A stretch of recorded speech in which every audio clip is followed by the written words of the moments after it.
Do you always set huge goals but never actually achieve them? Have you already quit your New Year's resolutions even though it isn't even February yet? And does this sometimes make you feel like a piece of shit and a failure? Well, that used to be me too, but fear no more, because in this video I will explain to you why you never reach your goals and how you can use science to fix that.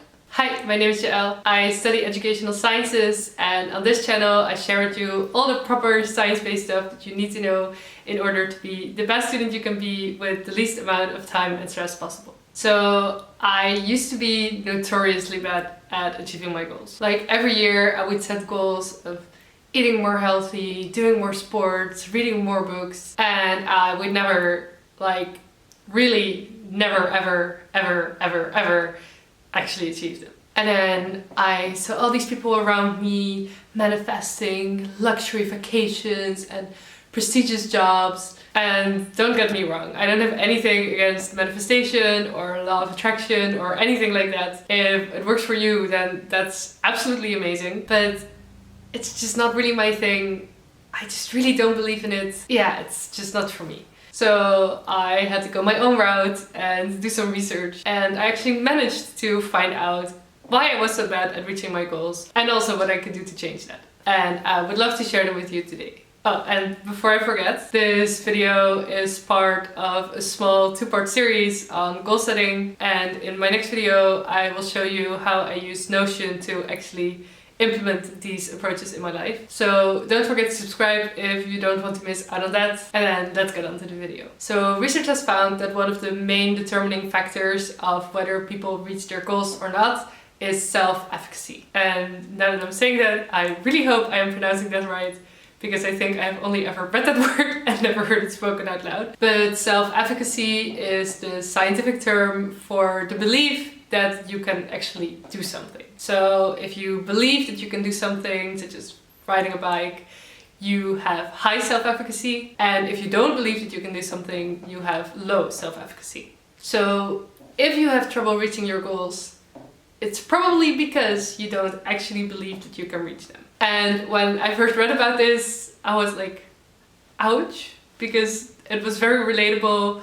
But on the other hand, I didn't really want to admit this to myself. Like, I did not really want to admit that I was the problem, I guess. But if you actually think about it, it makes so much sense. Because why would you not put in the effort if you believe that it would actually pay off? You need to believe that you can actually reach your goals in order to find the strength and motivation to persevere when it gets hard. So if you find yourself unable to persevere, it is probably because you don't believe enough that you can actually reach the goal. And of course, an honest belief in yourself and your abilities is not something that you can just like whoop up out of thin air. I definitely still struggle with this myself sometimes, and I think everyone in the world struggles with this sometimes. And especially if you have struggled to reach your goals before, this will probably have sent you down a bit of a negative spiral, because you have the experience of not being able to reach your goals, which will lower your self-efficacy, which will then cause you again not to meet your goals, and so it will go on and on and on until you have no self-efficacy left and therefore cannot reach any of your goals. But there are many quick and decently easy ways in which you can improve your self-efficacy by framing your goals in such a way that they seem very attainable, which will help you to actually achieve them. So the first approach for making your goals seem more attainable is MCII, or mental contrasting with implementation intentions. I really never understand why they have to give these things such complicated names. But okay, this approach consists of two steps. The first one is mental contrasting, where you think of your positive goal vision, so what your life would look like if you were actually to achieve your goal, and the potential obstacles in your way. And then you engage in implementation intentions, which basically means that you create if-then or when-then statements that will help you to achieve your goal. And those statements can refer to the potential obstacles that you identified during the mental contrasting, but they can also relate to habits that you need to achieve your goal. So if your goal is, let's say, eat more healthy,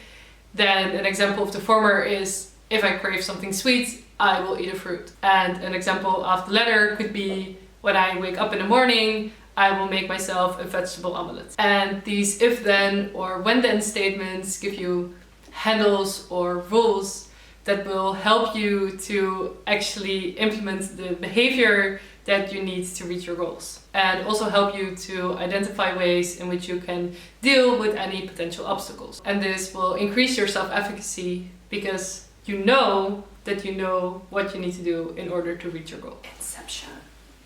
So where you could say that the MCII approach is more problem-focused, SFP stands for solution-focused planning. And this approach consists of 3 components: identifying achievements, uncovering resources, and small action steps. And again, all 3 of these components work to increase self-efficacy. By identifying achievements, you track your progress towards a goal and you provide proof to yourself that effort will actually bring you closer to that goal. And this will help you to increase your belief that you can actually reach your goal because you can literally see it coming closer and closer. And by identifying resources, you create a supportive environment around yourself where you know that you have everything that you need to be able to reach your goal. And then the small action steps is actually my personal favorite. It really helps to break down your goal into very manageable and overseeable action steps, because you basically break the goal down into things that you know you can just